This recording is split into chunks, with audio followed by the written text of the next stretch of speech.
Instant energy ఇచ్చే ఈ laddu recipe మీకు కావాలంటే పూర్తిగా వీడియోని ఎండ్ వరకు చూసేయండి. చాలా సింపుల్గా చేసేయచ్చు.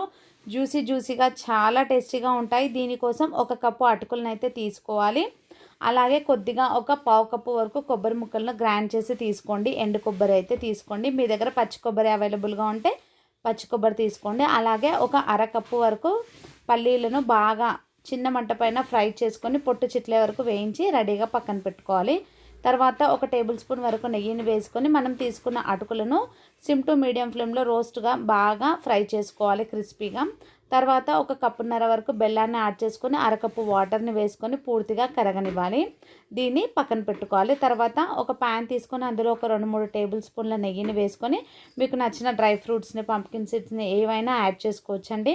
మీ ఇంట్లో ఉన్న డ్రై ఫ్రూట్స్ని యాడ్ చేసుకొని తర్వాత కొబ్బరి తురుము కూడా నెయ్యిలోనే ఒక 2 నిమిషాలు ఫ్రై చేసిన తర్వాత మనము కరిగించి తీసుకున్న బెల్లాన్ని పూర్తిగా వాటర్ని అందులో వేసేసుకోవాలి. తర్వాత పల్లీలు, అటుకులను ఇలా మెత్తగా గ్రైండ్ చేసి ఈ దాంట్లోకి వేసేసుకోవాలి బెల్లం పాకంలోకి. ఇలా మిక్స్ చేస్తూ ఉండగానే ఒక 2 నిమిషాల్లోనే మనకు పూర్తిగా దగ్గర పడుతుంది. అయినా కూడా సిమ్లో ఒక 2-3 నిమిషాలు ప్యాన్ నుంచి సపరేట్ అయ్యేంత వరకు కొద్దిగా నెయ్యిని యాడ్ చేస్తూ మిక్స్ చేసుకోవాలి. తర్వాత గ్యాస్ ఆఫ్ చేసి కొద్దిగా గోరువెచ్చగా ఉన్నప్పుడే లడ్డూలాగా చుట్టుకుంటే ఎంతో టేస్టీగా ఉండే ఈ లడ్డూలు అయితే రెడీ అయిపోతాయి. ఫుల్ వీడియో మన యూట్యూబ్ ఛానల్లో ఉంది. ఈ రెసిపీ మీకు నచ్చితే ఖచ్చితంగా లైక్ చేయండి. మీ ఫ్రెండ్స్ అండ్ ఫ్యామిలీతో షేర్ చేయండి. అలాగే మీకు ఇంకేదైనా రెసిపీ కావాలంటే కూడా కామెంట్ సెక్షన్లో కామెంట్ చేయండి. మీరు ఇచ్చే లైక్ వల్ల వీడియో మరి కాస్త మందికి షేర్ అవుతుంది. Thank you for watching.